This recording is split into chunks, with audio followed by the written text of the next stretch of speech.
Michael Jordan is one of those athletes that can be debatable. Usually, if somebody says he wasn't that great, the room get quiet, and sometimes it turn out into a fist fight. But people really are entitled to have their opinions without, causing controversy. It was some greats before Michael Jordan, and it's some greats that's kind of easing their way up. But what Colin Cowherd said was he tried baseball, failed, owned the Wizards, failed.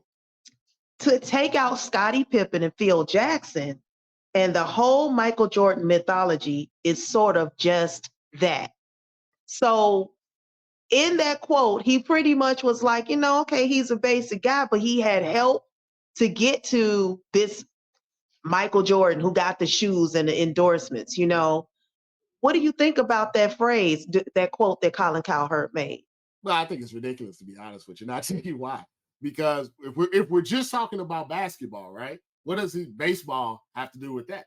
What does him not being a good GM, and not a good owner, or what? None of that has to do with what happened, on the court.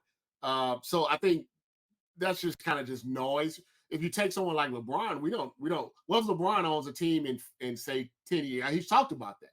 What if LeBron owns a Las Vegas expansion team and they're terrible for 10 years? Does that mean he wasn't a great, player when he played? So I think a lot of times with great players, as time goes by, younger people have their own opinions on who is the best of all time. And here's the thing I never really understood about that. My opinion is my opinion, right? Who I feel is who I feel. What you feel is what you feel. So if a kid told me today that LeBron James was his GOAT, I'd be like, okay. And it wouldn't bother me at all. I wouldn't go into a 10-minute diatribe about why I think Michael Jordan, would be his GOAT.